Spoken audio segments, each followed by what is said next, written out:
ایک عمل میں آپ کو آج بتاتا ہوں جو کہ آل رسول کی نسبتوں سے ملا ہے، آل رسول کی نسبتوں سے ملا ہے۔ جو شخص 9 ذی الحجہ اور 10 محرم کا روزہ رکھے گا، اللہ پاک جل شانہ اس کو 9 نعمتیں عطا فرمائیں گے۔ اب یہ دل پہ لکھتے جانا، پڑھتے جانا، لیتے جانا۔ شاید میری زندگی میں پہلی دفعہ میں یہ چیز بتا رہا ہوں، کیونکہ میرے ہر وظیفے اور عمل کا ریکارڈ نیٹ پہ موجود ہے، ریکارڈ ہے، سارا موجود ہے۔ 9 ذی الحجہ کا روزہ اور 10 محرم الحرام کا روزہ جو شخص رکھے گا، اللہ پاک اس کو کیا نعمتیں عطا فرمائے گا؟ اللہ سب سے پہلے اس کو خلوتوں کی نعمتیں عطا فرمائے گا۔ دنیا کا سارا شباب اور کباب کا نظام ہوگا، اللہ اس کی ایسے حفاظت کرے گا جیسے میرے اللہ نے یوسف علیہ السلام کی کر کے دکھائی تھی۔ سب سے پہلے اللہ اس کی خلوتوں کی، تنہائیوں کی نعمتیں اور پاکیزگیاں عطا فرمائے گا۔ اور اس کا اگلا فائدہ یہ ہے کہ اللہ اس کے دل کو وساوس سے پاک کرے گا، اور اس کا اگلا فائدہ یہ ہے اللہ اس کی نظر کو، جسم کو، دل کو اپنی محبتوں کے لیے قبول کر لے گا۔ اور ہاں یہ کوئی آخری فائدہ ہے اور بڑا فائدہ ہے۔ میں اکثر دعاؤں میں ایک بات کرتا ہوں کہ اللہ ہمارے دلوں کو اپنی معرفت کے لیے قبول فرما۔ رب اس کے دل کو، اس کی آنکھوں کو، اس کے جسم کو، اس کے جذبوں کو اپنی محبت اور معرفت کے لیے قبول فرمائیں گے۔ اور اس کا اگلا فائدہ 9 ذی الحجہ اور 10 محرم کا روزہ رکھے گا، اللہ پاک جل شانہ اس کے وجود کو ایسا نورانی بنائیں گے، اس کے نور سے بچھڑے ہوئے ملیں گے، اس کے نور سے جو بکھرے ہوئے وہ اکٹھے ہوں گے، اور اس کے نور سے جو اللہ اور اس کے حبیب سے دور ہو گئے ہیں وہ اللہ اور حبیب کے غلام بن جائیں گے۔ یعنی دوسرے لفظوں میں اللہ اس کو نور ہدایت عطا فرمائیں گے، اور اس کی ہدایت کی روشنی سے انسانیت کو روشنی ملے گی، اور انسانیت کا کفر ٹوٹے گا، اور عالم کو مدینے والی محمد اور آل محمد کی غلامیاں نصیب ہوں گی۔ سارے پڑھو اللہم صلی علی محمد و آل محمد۔ اور اس کا اگلا فائدہ یہ ہے اللہ اس کی نسلوں میں ایسے بندوں کا چناؤ کرے گا جو امت کے لیے رہبر بنیں گے اور امت کے لیے رہنما بنیں گے، اور اللہ پاک اس بندے کو خاتمہ ایمان دے گا اور اس کو کلمہ نصیب کرے گا، اور اللہ اس کو نور معرفت دیں گے، اور اللہ اس کی آنکھوں میں ایسا نور عطا فرمائیں گے جس کو دیکھے گا اس کو ذکر کی توفیق ملے گی، جس کو کہتے ہیں کہ تیر نظر کا یہ اثر جس کو لگا شکار ہے۔ اللہ نور عطا فرمائیں گے، اللہ نور معرفت عطا فرمائیں گے۔ جو بندہ 10ویں محرم کو اپنے گھر والوں پہ رزق کی وسعت کرے گا، یہ حدیث میرے سامنے پڑی ہے، یہ حدیث میرے سامنے پڑی ہے۔ حضرت ابو ہریرہ رضی اللہ تعالیٰ عنہ اس کے راوی ہیں۔ آقا نے فرمایا جو عاشورہ کے دن اپنے اہل و عیال پر کھانے پینے کے سلسلے میں فراغی اور وسعت کرے گا، اللہ پورے سال کا 1 سال کا وسیع رزق اسے عطا فرما دیں گے۔ 1 سال کا وسیع رزق وسعت کرے گا۔ خواتین کو اسراف نہیں کرنے چاہیے، لیکن ایسا بھی نہ ہو کہ گھی بھی پوچھے کہ 1 چٹان گھی تھا بتایا کہاں لگا، یہ چینی کی پڑیا جو آئی تھی یہ کہاں خرچ ہوئی۔ بعض شوہر ایسے ہوتے ہیں، میرے پاس ایک خاتون آتی تھی مر گئی بیچاری، کوئی میرے خیال میں 12-13 سال آتی رہی، 12 بوڑھی ہو گئی، مجھے کہنے لگے میرا شوہر مجھے رزق خرچہ نہیں دیتا اور مجھے ستاتا ہے، سسکاتا ہے اور مجھے پریشان کرتا ہے۔ اچھا پہلے میں سوچتا رہا کہ ایسی بیچاری کہتی ہے، ناشکری عورتوں کے مزاج کا حصہ ہے، لیکن کچھ عرصے کے بعد جب حقائق سامنے آئے تو ساری عمر سسکتے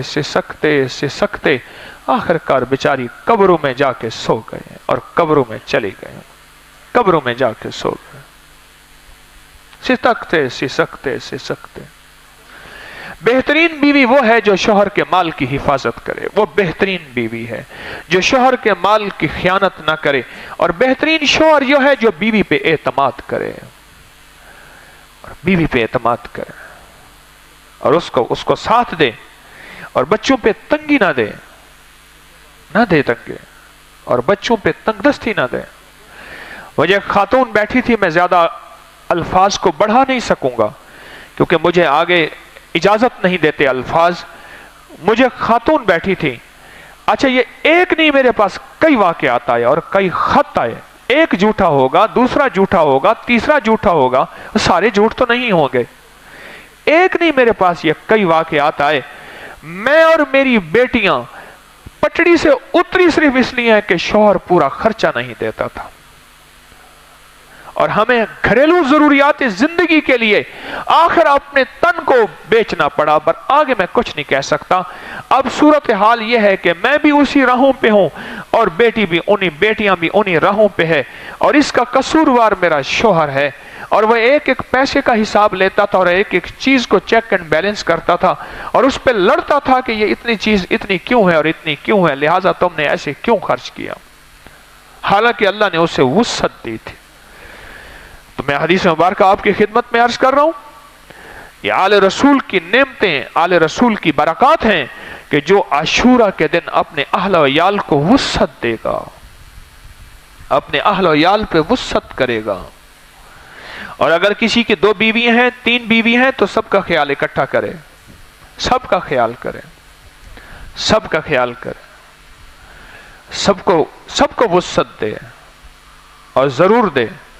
اللہ پاک 1 سال کی روزی کا فیصلہ اس کے لیے کر دیتے ہیں۔ اچھا سال کے بعد پھر عاشورہ آئے، پھر گھر والوں کو اچھی تھوڑی سی چیز کھلا دو، اپنے گھر والوں پہ وسعت، اپنے گھر والوں پہ وسعت اپنے گھر والوں پہ۔ آقا کا فرمان، بس اس کا رزلٹ کیا ملے گا مجھے کوئی خبر نہیں ہے، اس کا نتیجہ کیا ملے گا میں نہیں جانتا، پر میرے سامنے ایک فرمان ہے میرے مدینے والے کا۔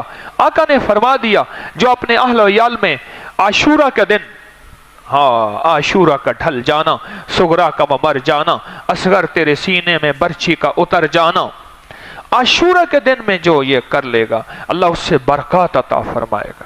حضرت شیخ الحدیث کی کتاب مسائل نبوی شرح شمائل ترمذی صفحہ نمبر 180 حوالہ دے رہا ہوں، اس میں لکھا ہوا ہے یوم عاشورہ کی تاریخی اہمیت۔ یوم عاشورہ 10 محرم الحرام کو آسمان اور زمین، قلم اور آدم کو اللہ نے پیدا کیا۔ آسمان، زمین، آدم اور لوح و قلم کو اللہ نے 10 محرم کو ہی پیدا کیا۔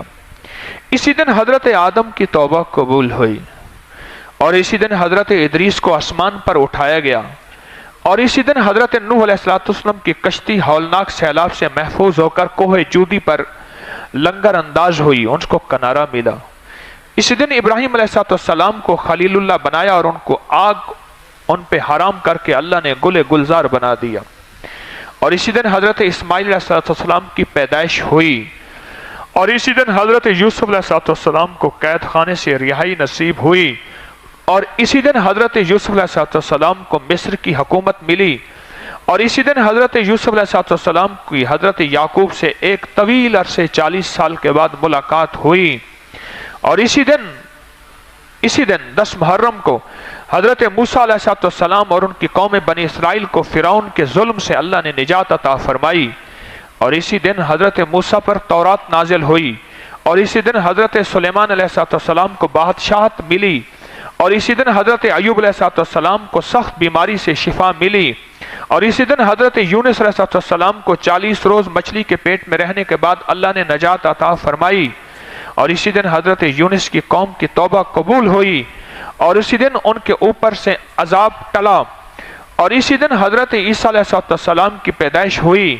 اور اسی دن حضرت عیسیٰ علیہ السلام کو یہودیوں کے شر سے اللہ نے نجات دلا کر آسمانوں پر اٹھایا، اور اسی دن دنیا میں پہلی باران رحمت نازل ہوئی، دنیا میں سب سے پہلی بارش رحمت والی اسی دن نازل ہوئی، اور اسی دن قریش کعبہ غلاف ڈالنے کی ترتیب بنائی، کعبہ پر غلاف کی ترتیب اسی دن بنی، اور اسی دن حضرت سیدہ خدیجہ الکبریٰ سیدہ فاطمہ رضی اللہ تعالی عنہا کائنات کی سردار کی والدہ محترمہ کا نکاح آقا سے ہوا، اور اسی دن